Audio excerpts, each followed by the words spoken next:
Saludos amigos lectores de todo el mundo. Le damos la bienvenida a otro capítulo del podcast Notas al Pie del Centro Provincial del Libro y la Literatura Enrique José Barona de Camagüey.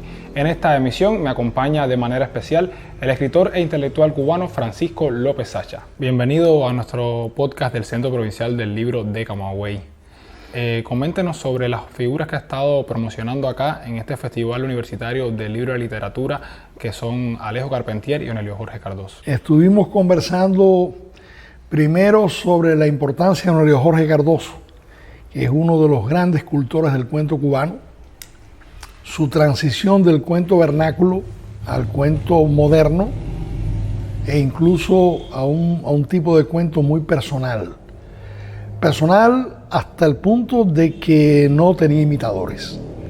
Onelio encontró una beta importante en el mundo agrario y desarrolló muy bien la imagen del campesino, con un lenguaje entre culto y popular.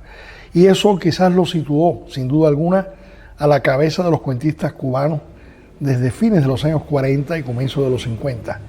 Y se mantuvo allí durante prácticamente toda la década del 60, con un estilo que se fue modificando poco a poco hasta llegar a los dos últimos libros importantes para mí en los 60, que fue El hilo y la cuerda y La otra muerte del gato. Con esos dos libros ya Onelio se estableció definitivamente en varios registros del cuento cubano. Eso fue lo que hicimos en el primer encuentro. En el segundo encuentro hablamos de Alejo Carpentier, una larga trayectoria desde Viaje a la Semilla del año 44 hasta La consagración de la primavera del año 78. No pudimos abarcar toda su obra, pero llegamos a ciertos hitos, como El acoso, como El siglo de las luces, como El recurso del método. Y hablamos también de su perspectiva como musicólogo y de el encuentro feliz que realiza el narrador o el tipo de narrador que le emplea con la estructura musical. Es un narrador músico. Y eso, bueno, pues se dio en el caso de él, se dio en el caso de Thomas Mann, se dio en el caso de Romain Rolland, se dio en el caso de Marcel Proust. Son los grandes narradores músicos del siglo XX. En el caso de Alejo, mucho más lejos, ¿no? Porque rompió la estructura narrativa para incluir como valor esencial el tono y la síncopa de la música de origen africano, el treno original, y a partir de aquí construir realmente con el modelo de la música original africana lo que puede ser el movimiento del argumento en sus novelas. ¿Cómo valora la importancia de la realización de este tipo de eventos que promueven la literatura, especialmente en jóvenes universitarios?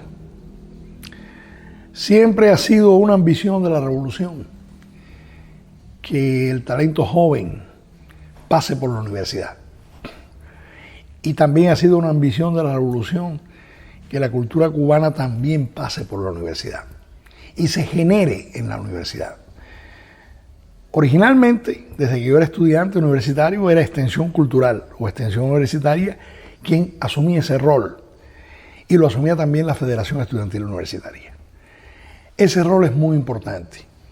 La universidad es un tanque pensante y obviamente los departamentos de Extensión Cultural tienen la tarea fundamental de proyectar la cultura universitaria y de proyectarse hacia adentro de la universidad para que el estudiante no solamente se gradúe de una carrera, sino que tenga un conocimiento del más alto nivel posible de las humanidades, del cine, del teatro, de la literatura, de la edición, es decir, de tantas cosas, de la radio incluso, puesto que hay radio universitaria. Por lo tanto, todo esto tributa a un público especializado.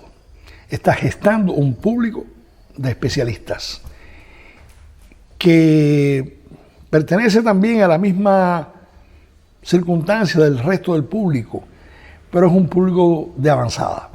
Es un público que tiene un dominio mucho mejor de la técnica y del conocimiento de la literatura. Un verdadero placer que esté acá en Camagüey acompañando al Centro Provincial del Libro.